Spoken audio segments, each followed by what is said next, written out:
Testy. Okay. Yes, ang yun. Meron ditong 3 coins. So, gusto kong makita mo na 1, 2, 3. US half dollar, silver, tapos English penny, tapos Mexican centavo. So, silver, copper. Bali, pag ikaw tinanong ko, sa tatlong coins, ano doon yung pinakagusto mo? Yung silver. Tama. Most of the time, yung silver yung pinipili ng iba. Kasi siya lang yung Yung iba naman, pinipili English penny. Kasi, ito yung pinakakaiba eh. Ito yung pinakaiba yung kulay din sa dalawa kasi copper. Yung iba naman, pinipili yung English penny kasi Briton siya eh. And most of, pinakabigyan ang gamitin, pinakabigyan ang piliin is yung Mexican centavo kasi siya yung pangit. Pangit. So, ang gagawin ko, i-deposit ko siya isa-isa sa kamay ko dito sa left hand. Tapos, ang kailangan mo lang panuurin, isang mapupunta ko Susundan. Ito lang susundan ko. So, una, Mexican centavo. Pangalawa, English penny. Okay? So, narinig mo na sa loob. So, pangatlo is yung silver. Watch mo ha. Watch mo. Slow mo to. 1, 2, 3.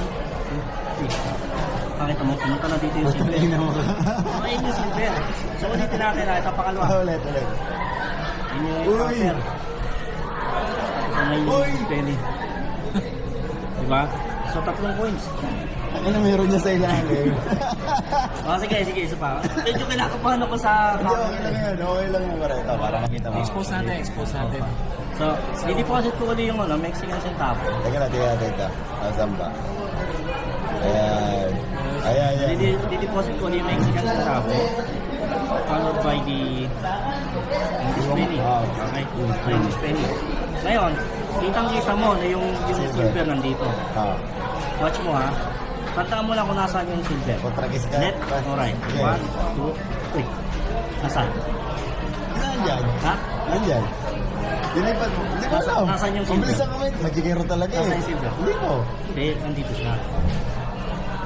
Hindi, pero actually, ikaw yung tama. Nandito siya talaga. Kasi nandito yung... Galing nun. Sige, last time. Galing talaga itong mga kaibigan ko. Mexican centavo. English penny. Tapos, yung silver. This time, yung silver, lalagay sa gusto. Ngayon, ano yung natira sa natin? Ito yung dalawang couple. Yung saka yung centavo. Actually, wala talaga dito. Kasi lahat sila. Tragis ka. Hindi ko siya. Ganda na. Kaso, ang hirap na hanapin eh.